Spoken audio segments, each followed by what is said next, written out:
Hello and welcome to Radhe Krishna Devotional Plus. இந்த வீடியோவில் நீங்கள் பார்க்க போகிறது அருள்மிகு கற்பகாம்பாள் சமேத கபாலீஸ்வரர் திருக்கோவில். இத்தலத்தின் புராண பெயர் கபாலீச்சரம்.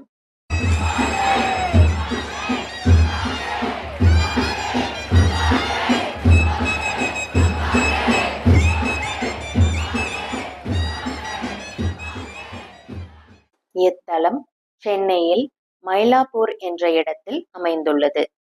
இது தேவார பாடல் பெற்ற ஸ்தலமாகும்.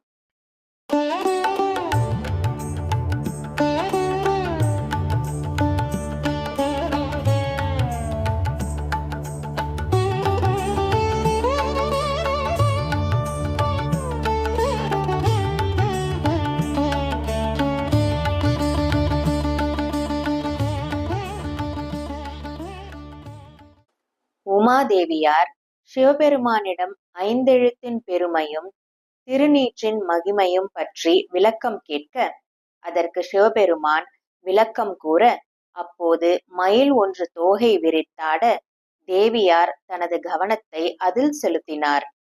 இதை கண்ட சிவபெருமான் மிகுந்த கோபமுற்று, நீ பூலோகத்தில் மயில் உருவம் பெற்றுடுவாயாக என சாபம் கொடுத்தார். சாபம் நீங்க தொண்டை நாட்டிற்கு சென்று தன்னை நோக்கி தவம் செய்யவும் கூறினார். உமாதேவியாரும் மயில் உருவம் கொண்டு இத்தல விருட்சமான புன்னை மரத்தடியில் சிவலிங்கத்தை வணங்கினார். தேவியின் பக்தியை மெச்சிய இறைவன் அவர் முன் தோன்றி சாபத்திலிருந்து விடுவித்து தேவியை கற்பகவல்லி என்று அழைத்தார். இதனால்தான் கற்பகவல்லி கற்பகாம்பாள் என்று தேவியின் பெயர் அழைக்கப்படுகிறது. உமாதேவி மயில் உருவம் கொண்டு பூசித்ததால் இவ்விடம் மயிலை என்று அழைக்கப்படுகிறது. பிரம்மதேவன் சிவபெருமானை போல் தாமும் 5 சிரம் உடையவர் என்று ஆணவத்தோடு இருந்தார். அதை அடக்க எண்ணிய சிவபெருமான் பிரம்மனுடைய நடு சிரத்தை கிள்ளி கபாலத்தை கையில் ஏந்தினார். ஈஸ்வரன் கபாலத்தை கையில் ஏந்தியதால் கபாலீஸ்வரன் என்று அழைக்கப்படுகிறார். இங்கு முருகப்பெருமான் மயிலைநாதனை வழிபட்டு சக்திவேல் பெற்றார். வள்ளி தேவசேனாவுடன் சிங்காரவேலராக காட்சியளிக்கிறார். இத்தலம் அருணகிரிநாதரால் திருப்புகழ் பாடல் பெற்ற ஸ்தலமாகும்.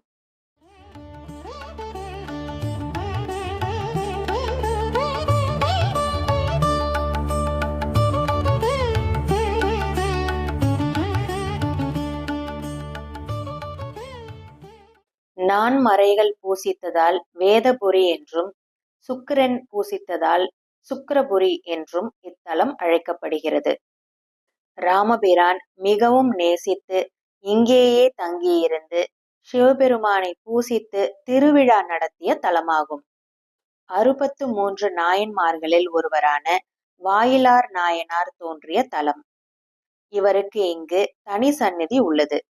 நால்வரில் ஒருவரான திருஞான சம்பந்தர் சாம்பலாயிருந்த பூம்பாவையை உயிர்ப்பித்த ஸ்தலமும் இதுவே.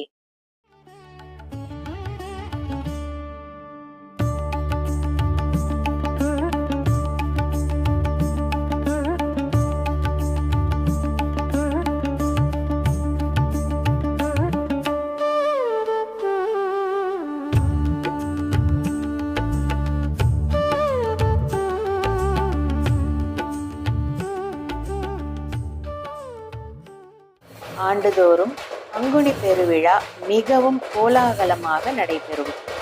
அதிலும் 63 உற்சவம் தனித்துவம் வாய்ந்தது.